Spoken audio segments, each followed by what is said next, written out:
Эфир нашего канала продолжает итоговый выпуск новостей о самых заметных событиях вторника, 23 марта. Вы узнаете из материалов наших корреспондентов. В студии Сергей Михедов. Здравствуйте. Коротко о главных темах. Ситуацию с распространением COVID-19 в России удалось стабилизировать. Владимир Путин призывает нарастить темпы вакцинации. Республиканский фонд защиты прав дольщиков завершит долгострой, когда продолжит строительство дома на Кальвице 18 в Якутске. Приближается к завершению завоз топлива для котельных в северные районы. Успеют ли коммунальщики закончить работу до закрытия автоземников?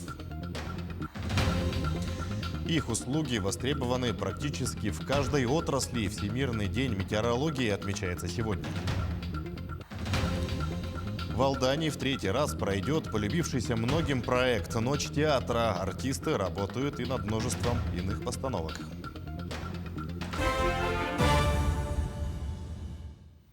Ситуацию с распространением коронавируса в России удалось стабилизировать. Об этом заявил президент Владимир Путин. По его словам, значительную роль в этом играет реализация широкого комплекса профилактических упреждающих мер, в том числе массовая вакцинация. На сегодня 4 миллиона 300 тысяч россиян получили оба компонента вакцины. Глава государства также заявил, что вакцинация от коронавируса в России должна быть максимально доступной и удобной для граждан. От этого зависят перспективы выхода из режима ограничений. Безусловным приоритетом, как и прежде, должны быть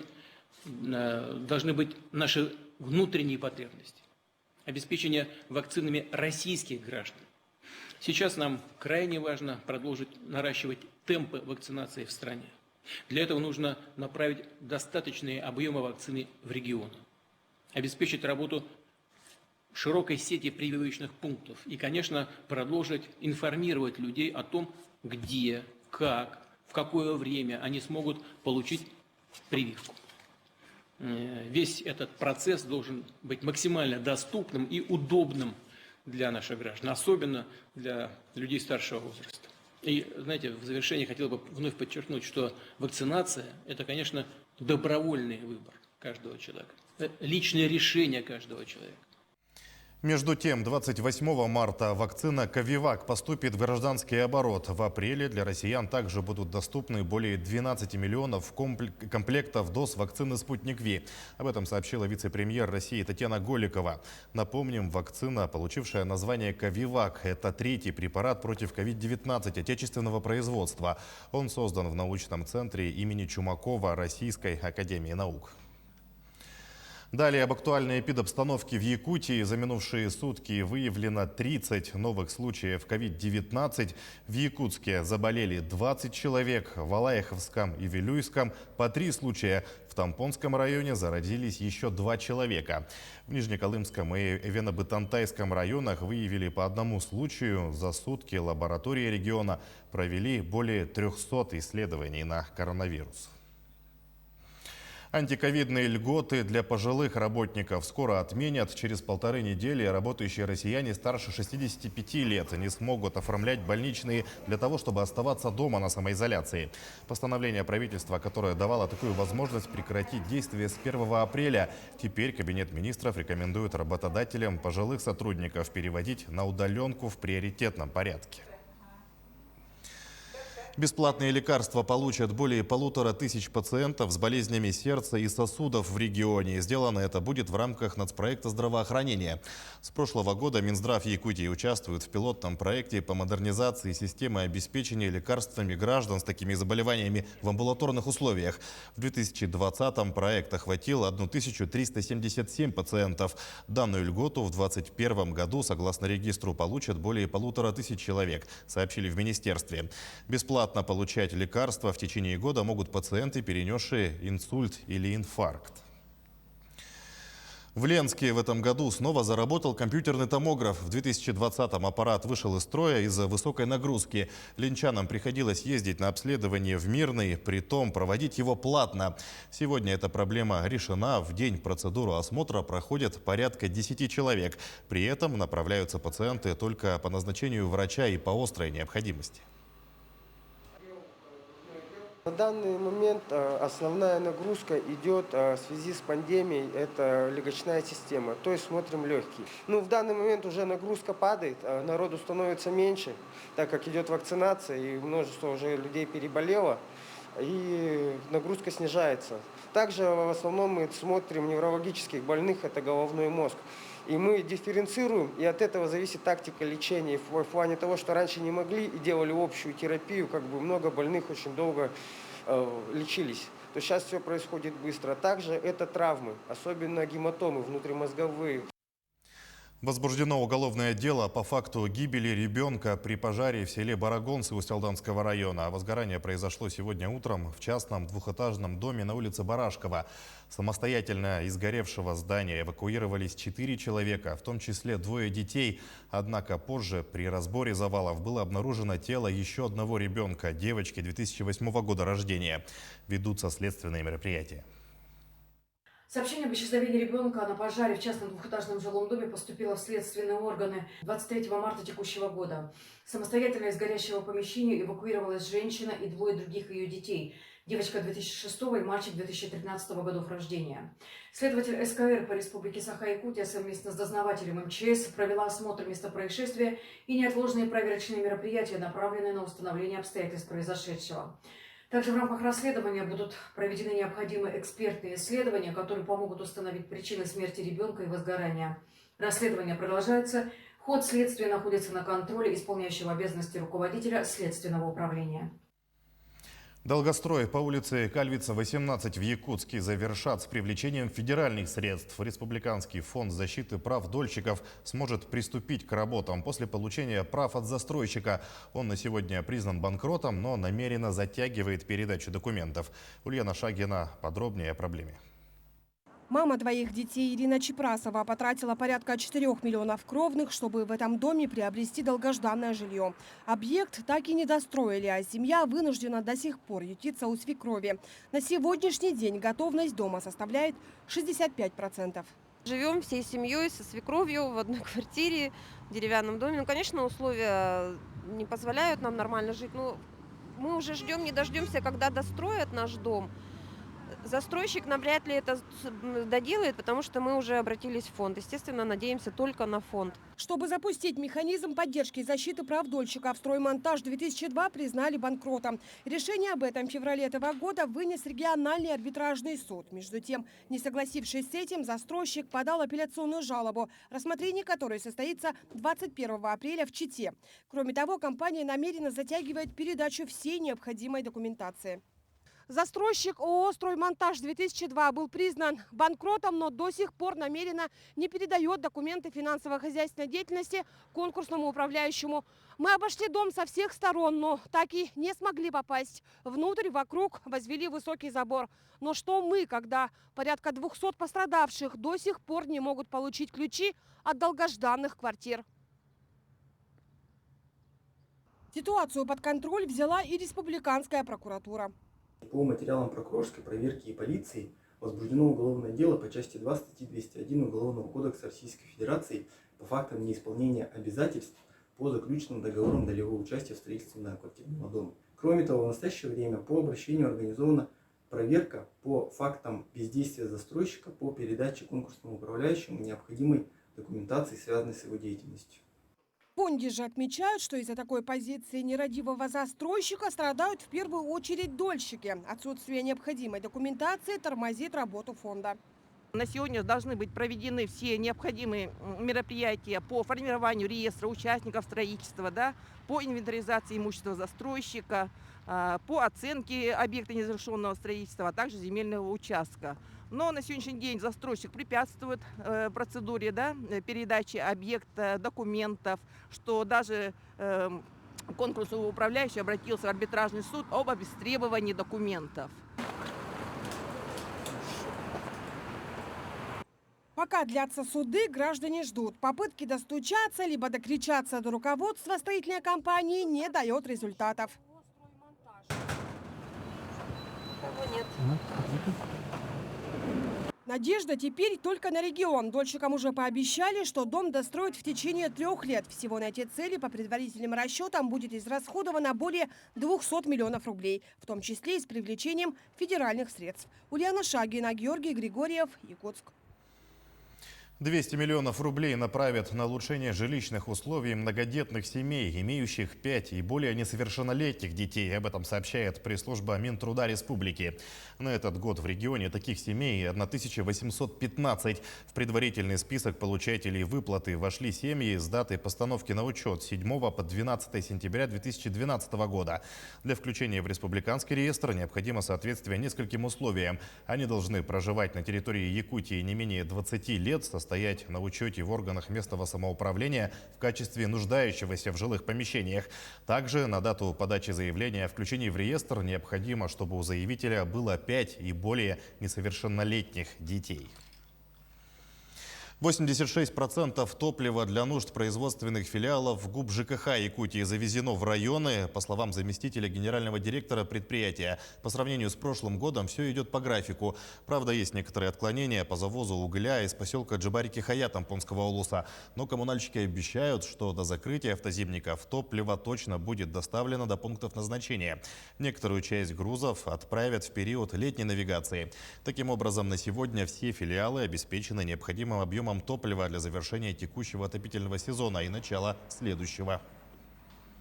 Конечно, автозимники у нас из года в год разные, поэтому там из-за еще Пурги было Средняя Колыма и вот Момская, ну вот эта колымендирская группа из-за Пурги, у нас там где-то стояла техника значительно больше, чем такие средние года. Поэтому есть оставание. Но при этом по Средней Колыме мы сегодня добавляем туда автотранспорт, направили дополнительно. Сегодня еще дополнительно едут. Там 36 единиц будет. И, в принципе, есть уверенность, что мы там закроем. 1300 многодетных семей микрорайона Северный в Якутске в этом году подключат к газу. На эти цели было выделено 108 миллионов. Строительно-монтажные работы велись 2 года, а также в 2021 полностью газифицируют 900 участков, предоставленных семьями, имеющим 3 или более детей в хатасах. Между тем, во многих районах города ограничена пропускная способность или отсутствуют сети газораспределения. Из-за этого более 1700 семей не могут получить разрешение на техническое присоединение. В рамках выделения средств из бюджета республики планируется мероприятие по разработке проектно-сметной документации. Это у нас по устранению дефицита, да, отдельно. Это получается у нас Марха, улица Набережная, и Соты, Степной, Виктория, Сырдах и Почтовик на Покровском тракте. Это участки, по которым Сахатранснефтегаз выдал наибольшее количество отказов, поэтому в этом году мы будем разрабатывать проектную документацию и в следующем году намерены выполнить строительно-монтажные работы. Из Нижнего Бестяха начнет курсировать плацкартный беспересадочный вагон до Хабаровска. Таким образом, с 31 марта в этом направлении станут доступны купейные и плацкартные вагоны с чередованием в течение месяца. Назначение дополнительного состава увеличило периодичность курсирования беспересадочных вагонов до Хабаровска до 9-10 раз в месяц, отмечают в железных дорогах Якутии. Стоимость проезда в плацкарте значительно дешевле, чем в купейном, и составит 3900 рублей. Время в пути 2 суток, 10 часов и 22 минуты. Примерно 14 километров уличного освещения проведут в Якутии в этом году. По информации Управления дорог региона, работы пройдут в рамках нацпроекта «Безопасные и качественные автомобильные дороги». Так, опоры со светильниками появятся в селах Чуя Мегина-Кангаласского, Битюнца Амгинского, Улаханан-Хангаласского, в населенных пунктах Солянка и Первом Нерюктяинском наследии Алекминского района, а также в селах Барагон и Сотинцы Устьялданского района. В конце марта завершат устройство уличного освещения в Батамае и Сигян-Кюэле Кобейского улуса из средств Дорожного фонда Якутии, говорится в сообщении. Кроме того, планируют установить более 24 тысяч погонных метров барьерных ограждений, 4,5 тысячи дорожных знаков и 5200 сигнальных столбиков. В Нерюнгри завершился период выдвижения и подачи документов на регистрацию кандидатов на пост главы района. Напомню, в январе Виктор Станиловский объявил о своей отставке по семейным обстоятельствам. Решением мандатной комиссии досрочные выборы назначены на 25 апреля. 22 марта ТИК зарегистрировал 4 кандидатов на эту должность, 2 из них отказано в регистрации. Кто будет претендовать на руководство районом в ближайшие 4 года, нам рассказала председатель Нерюнгринской ТИК Мария Федорова. От политических партий 4 кандидата. Это от «Единой России» Щегельняк Роман Михайлович, от ЛДПР Дорогань Андрей Николаевич, от «Справедливой России» Ликчила Андрей Викторович и от гражданской платформы Рига Валерий Евгеньевич. Вот эти 4 кандидата у нас будут представлять вот эти вот 4 политические партии, которые имеются на нашей территории. И 22-го, в последний день, вот мы зарегистрировали, вернее, отказали 2 кандидатам, самовыдвиженцам, это Никонов и Пригбода. Отказали им по, значит, основаниям нарушения в оформлении подписных листов. В ТАСС Юрях нефтегазодобыче и дочернем обществе компании «Роснефть» состоялась 7-я региональная научно-техническая конференция молодых специалистов.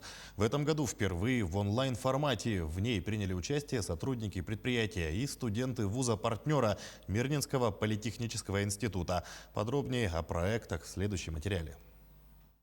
51 молодой исследователь представил свои научные доклады в 5 секциях на онлайн-площадке Zoom. Направления работ самые разные – от геологии до промышленной безопасности и охраны труда. Вне зависимости от формата заслушивания проектов, критерии оценки остались прежними – актуальность и новизна идеи, практическая значимость, экономическая целесообразность, степень личного участия и, конечно же, презентации и качество выступления, которые жюри оценивали в совершенно новых для них условиях через видеоконференцию. Руководство нашего общества придаем данному мероприятию очень большое значение. Сейчас я скажу почему. Ну, во-первых, это шанс для нас, для руководства, узнать о вас побольше и поглубже. Насколько вы болеете производством, насколько вы активны. Это и хороший шанс для вас заявить о себе. Заявляя о себе, вы получаете гораздо больше шансов двигаться вверх по карьерной лестнице. Для студентов Мирнинского политехнического института участие в конференции – отличная возможность продемонстрировать свои инновационные идеи перед будущим работодателем – компанией ТЮНГД. Здесь, в Мирнинском районе, нефтяная промышленность занимает одну из ведущих позиций среди предприятий производственной сферы. Поэтому подготовка местных кадров со школьной скамьи – стратегическая задача сотрудников ТЮНГД.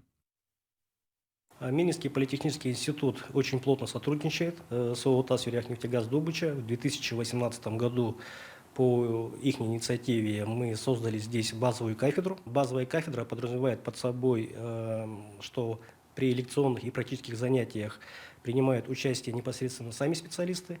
И самое главное, что является нашим таким конкурентным преимуществом, это прохождение производственных практик нашими студентами непосредственно на их реальных объектах. Поэтому мы думаем, что наши студенты, они более будут профессионально подготовлены при таком подходе. На предприятии уверены, молодые специалисты – отличные генераторы идей. Так, один из победителей конференции молодых специалистов, Никита Чернышов, выступал с 3 различными проектами. Занял сразу 3 призовых места, 2 из которых – первые. Одна из тем с его работ – оптимизация сроков строительства скважин с применением особых систем. Сокращение временных затрат на проведение операций по испытанию поисково-разведочных скважин. Предлагаемая технология обеспечивает снижение стоимости и большую безопасность проведения работ и применима повсеместно. И стоит отметить, что многие идеи имели нестандартный подход инженерной мысли, направленный на решение проблем и улучшение деятельности предприятия. Молодые специалисты, занявшие призовые места, примут участие в следующем кустовом этапе научно-технической конференции на уровне бизнес-блока «Добыча». Алексей Соколов, Марферина Алексеева, Артем Алексеев, Мирный. Всемирный день метеорологии отмечается сегодня. Событие впервые отметили в 2009 году после издания соответствующего указа президента России. Дата имеет символическое значение и приурочена к образованию Всемирной метеорологической организации в 1950 году. В процесс изучения погоды погрузился Алексей Лукьяненко. Интересный факт. Все метеорологические станции мира выполняют наблюдения синхронно в одно и то же время через каждые 3 часа по единому скоординированному времени. За нами находится метеорологическая будка психрометрическая, где располагаются термометры за наблюдением температуры воздуха, а также приборы для определения влажности воздуха. Здесь расположены на штативе термометр, называется психрометрический, на нашем языке мы его называем сухим. По нему измеряется температура воздуха на данный момент. И есть еще 2 прибора, они называются гигрометры, они определяют влажность воздуха. Также для замеров температуры и погодных условий есть и другие специализированные аппараты. Например, вот этот прибор, это ДВО-2. С помощью этого прибора мы изменяем высоту нижней облачности, границу. Вот этот прибор называется анимаромбометр. С помощью его мы определяем скорость ветра. Например, максимальный порыв можем за 3 часа, можем среднюю скорость ветра определить. Прибор БРС это определяет давление, которая в дальнейшем нужна для информации для синоптиков. Скорость ветра, давление Марина Алексеевна определяет вот уже более 20 лет. Профессию свою любит, небольшой коллектив уже давно как вторая семья. Да и сама станция выглядит по-домашнему уютно. Мне очень нравится эта профессия. И столько лет уже проработала, уже привыкла. Все хорошо у нас, все замечательно, коллектив очень хороший. Праздники мы отмечаем весело, иногда ездим на природу, иногда и здесь бывало собирались. Но сейчас в связи с пандемией у нас как-то праздники мы особо не отмечаем. Каждый год в свой профессиональный день все метеорологи планеты объединяются под одной общей темой. В этом году это мировой океан. Ведь именно он является одним из основных факторов, определяющих погоду и климат во всем мире. Алексей Лукьяненко, Джулус Иннокентьев, Якутск. Последние вводные тренировки к чемпионату России по кикбоксингу сегодня провели в Якутске. Турнир пройдет с 5 по 11 апреля в столице республики. Спортсмены сборной команды начали готовиться к первому чемпионату уже давно. За это время они съездили на сборы в Сочи, Дагестан и Ингушетию. На турнир приедут представители порядка 40 регионов страны. Соревнования проводятся в разделе К1 среди сильнейших кикбоксеров и посвящены легендарной победе якутянина Александра Иванова на чемпионате мира, а также 30-летию Федерации кикбоксинга России. Первый в истории чемпионат России, который будет проходить в Якутске. Конечно же, есть ажиотаж, поэтому и самому интересно в нем поучаствовать, принять участие. Все равно он запомнится. А сказать, что волнуюсь, не волнуюсь, потому что уже немало боев в соревновании прошел, на самом деле. Просто есть какой-то у меня, конечно, мандраж, интерес к этому событию. В моей весовой категории там очень много хороших бойцов. Там со всех регионов, там есть парни и тоже мастера спорта международного класса. Там уровень очень высокий. Увидеть айхальскую природу во всей красе или полюбоваться портретами местных жителей теперь можно во Дворце культуры поселка. Там открылась персональная выставка фотографа Алены Карацубы. 42 снимка девушка разделила на 3 направления. Это природа, айхал в лицах и церковная тематика. Организовать экспозицию фотографу помогла местная администрация. Молодая девушка занимается профессиональной фотосъемкой 1,5 года. В архиве при этом 1000 снимков. Увидеть самые удачные кадры можно до 27 марта. Приехала, когда в Айхал, очень вдохновилась вот этими заснеженными елками и красотой якутской природы. И долгое время снимала это все просто на телефон, выкладывала в Инстаграм. Для себя люди отмечали, что очень красиво. И потом как-то мне захотелось очень снимать портреты, попробовать поснимать людей именно. И почему-то мне нравилось снимать именно какие-то живые фотографии. Можно назвать это репортажем, где люди как-то в движении запечатлены. То есть не постановочные фото, а именно вот такие живые. В этом году отмечать профессиональный праздник коллектив Алданского ТЮЗа будет 2 театральные ночи.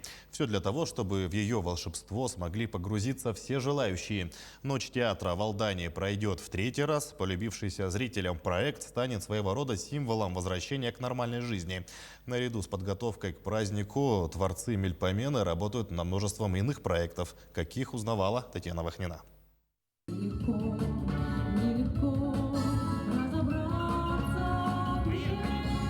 На сцене Алданского театра юного зрителя репетиция. Артисты готовятся к концерту актерской песни. Это новый проект, зрителям пока неизвестный. Впрочем, артисты готовы немножко раскрыть сюрприз. Репетировали концерт актерской песни.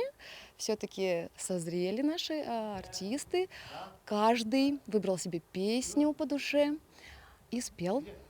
Начало снятия ограничительных мер коллектив Алданского ТЮЗа, по словам артистов, ждал, как, наверное, никто другой. Концерты, премьеры, проекты, задумок и идей очень много. Рабочий творческий процесс идет легко и радостно. Да, отлично все идет. С любовью все идет. Все самые стойкие, самые надежные, самые творческие, сильные и прекрасные. Все в строю, все на сцене, и мы со всем справимся.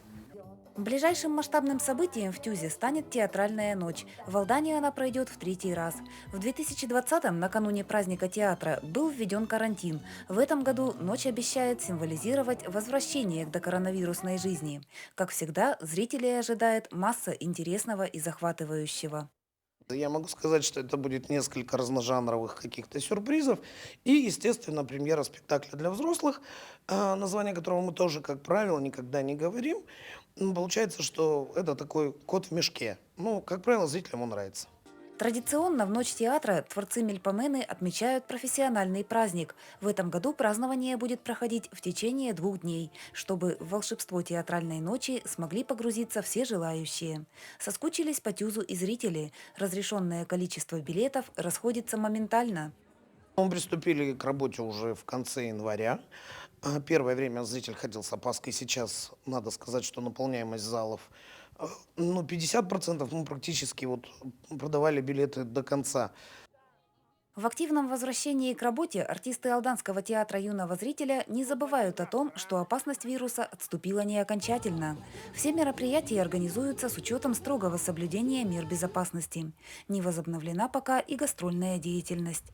Татьяна Вахнина, Георгий Баранов, Алдан.